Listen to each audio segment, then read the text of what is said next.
Good evening, everyone. It's Rebecca with Red True Crime, and we are going to talk about more Emma Hernandez case things.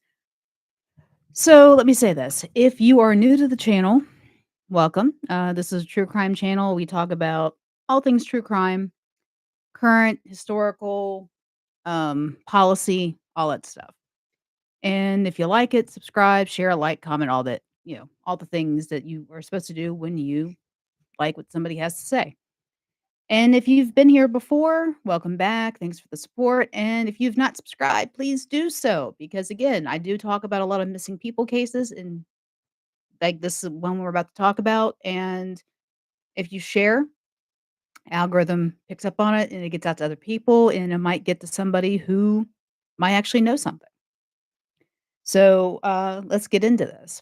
So let's do a recap because those of you who may not even know what this case is even about. So Emma Hernandez is a 15-year-old girl that went missing September 16th, so a little more than a week ago. She went missing from the Greensboro area. She's from like the Ashboro area, but she went missing from Greensboro around the Lake Jeanette area. Um, Pretty girl, brown hair, brown eyes. She's about 5'5", weighs like 104 pounds, soaking wet. Um, and has a lot of friends. Now, when she went missing, she was currently in foster care. Had a little bit of a rough upbringing. Parents are in jail for drugs. Went to live with her grandmother for a while, and then eventually got sent over to another relative, and had been there until there was a drug situation, and she got removed and put into foster care. So that's where she's been for a little while. Now, things that I have heard, things I have talked about. Now, supposedly, she was talking to somebody named Gannon on Instagram and had made plans to meet up with this person. Um, I have gotten tips saying that she's probably with Crystal. That is the relative she went to stay with after the grandmother could no longer deal with her. And this is also the same relative who's got a history of methamphetamine possession and other things. I've also heard that if you follow her sister Allison, she has an older sister named Allison who's 21. Follow her, you'll find Emma. But the overarching point is Emma left willingly. She was not kidnapped. She was not taken at this point. She left willingly. So let's unpack that. I mean, she's 15. Yeah, she really can't make those decisions on her own, but she has. And then lo and behold, I get a audio file sent to me this morning. And it's of some girls talking about Emma. And in this, one person states that Emma had been planning this disappearance for weeks, and she was trying to get back to Crystal. And that this Gannon person that she was talking to on Instagram is not real. It was a profile that was created to throw people off. And that she had ran off to be with some guy, but the friend had no idea who the guy is, but the aunt, Crystal, does know who the guy is. And to finalize this, the friend's like, "I haven't heard from her in a couple days. I'm now worried." So this started off as a plan for her to just get away and get out of foster care. Now she may truly be in danger at this point. So my thing is this, you're 15, you don't wanna be in foster care, fine, whatever. What was gonna be the end game? Because you gotta stay on the run, you gotta hide out till you're 18 and say, "Oh, by the way, I'm 18 now, but I'm back, so you can't do anything." What is any of that? Kids are stupid. No offense, you teenagers that watch this, I'm not insulting you, but you guys are stupid. And you cannot run off with adults thinking everything's gonna be okay. You just can't. It just doesn't work that way. Because at the end of the day, you could never come back. Just saying. So, but that is what we have on Emma, Henderson. She is still missing, but, she's missing of her own volition. but still could potentially be in danger because she is with a grown man that no one knows what his name is, except for the Aunt Crystal. Crystal knows. Crystal needs to go tell the cops what the hell's going on because this girl may not come back and it will all be on her. So there's that. Now, I did get a little anxious today because after I did that little deep dive on that woman, Amisha Johnson in High Point that got 23 months probation for child abuse. And I showed you guys the pictures of the baby's feet where the skin literally is burned off because she's a psychopath and like stuck a kid in a hot tub and just held his feet down. Yeah. So I wanted to know more about the laws of child abuse in this state. And by far, it is absolutely ridiculous. There is no real, nope, you don't want to do that. Come back over here. There is no real penalty um, for this. I mean, she didn't get charged. She got charged with felonious abuse, but and however, um, it was more like she really got charged because of she didn't get him help. She didn't call 911. She didn't get any medical help. Not for actually committing the thing. I guess they couldn't prove that she did commit it. Yeah, and her story was somewhat plausible, which I think is nonsense because you no kid does that to themselves. But whatever. Um, yeah, I don't believe, 1 second. I think we, as citizens of the state of North Carolina, need to petition Congress and our and city councils and all that, and get these child abuse laws changed. They need to be way stricter because most of them are like, I think the most you get is like 4 years in jail if you do anything severe, and that's not okay. You know, it's what does that say to these kids that get hurt? Nobody cares? People care.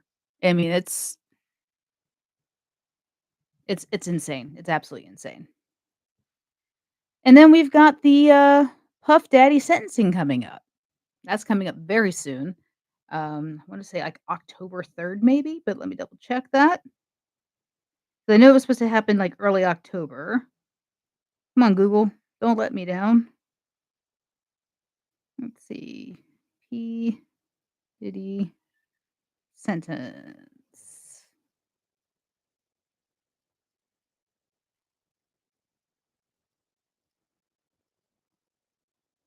Where is it? Might help if I actually put my glasses on, I could see what the heck I'm typing. Yeah, it's been one of those days. Do, do, do. Yeah, it's coming up very soon. So P. Diddy sentencing. There we go. Sentencing date is October 3rd. So yeah, I was right on that. God, I have a good memory. So yeah, October 3rd. And from what I've been reading, it looks like the defense is going for like 14 months because what they're trying to do is trying to get some time served because he's done like 13 months in jail. So they're trying to get that included as time served. So basically, he just does another month and then he's home free. I do, from what I remember, with what he has been found guilty of, and let me look up see what did he officially get found guilty of? I don't remember that because he was charged with so much.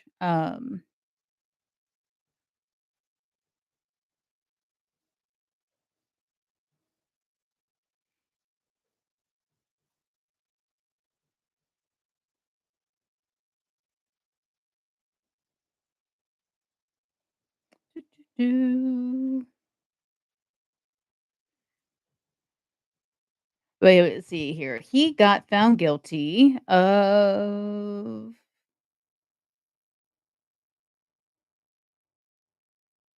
transporting prostitutes, basically.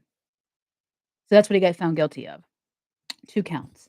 And then, each count carries a maximum sentence of 10 years in prison. And the federal sentencing guidelines suggest 51 to 63 months total, and his defense is pushing for time served. So, I mean, the most he can get is 10 years per count, so I guess around 20 years. The average is roughly around 4 years per count. But like I said, the defense is going for, "Hey, let's just do time served. He's been in jail all this time." I do know when he was found guilty and they had said, "Okay, we're not gonna do the sentencing for, like, 3 or 4 months." They tried to get him out on bail at that point, and the judge wasn't hearing it. So, he's still in there, and question is how much longer will he be in there? That's the question. My thing is this, I don't care how long, if it's 1 day or 20 years, he's still in there. Once he gets out, whoever testified against him or whoever gave evidence best be afraid, in my opinion, because that man's crazy, and he will come after you. That's just my thought on that. So, like I said, his sentencing is scheduled for October 3rd, and, he could be out by the end of this year if his cards get played right. But you all tell me what you think about that. Do you think he should be out? Do you think he should do more time? Do you think he was guilty of the stuff they accused him of? Because I watched all the feedback and all the updates on the court, people giving their take on what was going on, and I just don't think they really proved their case for racketeering. Um, did they prove their case that he's a freaky, sexually deviant individual? Yes, they must definitely prove that. Did they prove their case that he's an abusive individual? Yes, they proved that, but he wasn't charged with that, you know? Yeah, there was things they did prove, but none of it was what he was charged with. And I am curious to see how these civil lawsuits are playing out, um, with him because, I mean, he didn't get found guilty of a lot of stuff, so I'm wondering how that's gonna affect the civil lawsuits that were taken out prior to his conviction. So, I don't know. Like I said, that's gonna be another case I'm looking, into and waiting to hear what they end up doing because it's just in shockwaves. I truly thought at some point he'd probably go down the same path as R. Kelly and get like 30 years because R. Kelly, oh my God, what another deplorable individual. So, I mean, why do men that are successful like Sean Combs and R. Kelly treat women the way they do? Like, I'm gonna hold them against their will. I'm gonna beat them down. Why? I don't get that. I mean, you can have anybody. Is this like more of a sexual role play thing where you beat people up? I don't get it. You know, I don't get it at all. And why would you want someone to be afraid of you like that? How is that sexy? How is that motivating? It's just not. You know. Um, but there's all that, and then we can talk about Umar Johnson some. Snow bunny alert here. Hello, me. I'm a snow bunny. Yeah, man kills me because I see him do his little talks about you know no snow bunnies, pro black bunnies, and honey bunnies, and cinnamon bunnies, and he has a thing for bunnies, It's like, is this guy obsessed with Easter, or is he like soft things? I don't know. But I'm not against his pro-blackness, I'm not, because he's pro his own race. I get it. But the fact of the matter is he's using that rhetoric to basically defraud people of money for a school that he's not going to build. And now we're hearing that he got an offer on the high school, and he's probably gonna sell it, and now he's got an OnlyFans channel, and he's charging $110 a month for people to listen to his nonsense. Are you serious? Like, what the heck is that all about? So, I actually did get a comment from somebody that says I had no idea what I was talking about, and that my take on him is completely wrong and misguided and all this other crap, and I'm like, "Okay, where's the money for the school? Where's the school?" No one ever responded. So come at me if you want. I mean, I'm just the snow bunny with an opinion. So, but, I see little videos pop up here and there, and Umar likes to go after people when they talk smack about him. So, he hasn't said anything to me, which is fine, which means I haven't gone viral, which is also okay. I don't know if I wanted to get into a battle with the Prince of Pan Africanism, but I'll take him on verbally because the guy is a tool. He really is. I mean, and all the women that he's exploited and he's now talking smack about, what is that all about, And his mother, like, basically living in abject poverty and not being taken care of. Like, the man, he needs to go somewhere. And yeah. So let's do a little recap. So we've got Emma Henderson. Um Her disappearance was planned by her. She's with some random man. We don't know if she's safe or not, and Aunt Crystal knows where she is, or at least knows who she's with. So there's that. Um, what else was I talking about? P. Diddy goes to court October 3rd for his sentence. Could be getting out, could be doing more time. I don't know, you know? And Umar Johnson is a tool. So, yep, I think we did our full round rabbit on that. Oh, and we need to do people, the citizens of the state of North Carolina, we need to get together and petition stricter, way stricter child abuse laws and punishments because they are way too lax and too many people are getting away with murder practically. So, I'm going to say that. Okay, so on that note, I'm gonna hop off here, and, I'm gonna have some interesting cases for you because I've been delving over, um, NamUs, which is the national database for missing people, and, it's crazy because, like, in the state of North Carolina, we have 651 open missing people cases. Oldest one, I believe, is from 1941. I thought, Helen Dalton in 1963 was the oldest in the state. I am wrong. She is not. That one is not the oldest. But there was a mother and child that went missing in 1941. So, I'm gonna pick and choose a little here, a little bit there. I may go by a population. I haven't decided yet. So I still have to delve a little bit into how I want to present this. I mean, I could present every single case for that county, but I don't know if you guys want to listen to all that. Um, because I guess that Guilford County, which is the county I'm in, has the most at 56. And then let's see, Columbus County, I think, has like 47. So, you know, we've got we've got some cases we can talk about. And there's a few in there that I found were a little interesting. Like I said, one for Guilford County is still on that list. And that guy, they know he's dead. They've arrested and convicted the people that killed him, but they just never found his body. So his case is still open just for that reason. But they know he's dead. And there's a few other ones where I could explain away that they probably went back to their former country, like, there's some Hispanic nationals on that list, and, the last known they were trying to get back to Guatemala or they're trying to get back to Mexico, but they never called back to the family.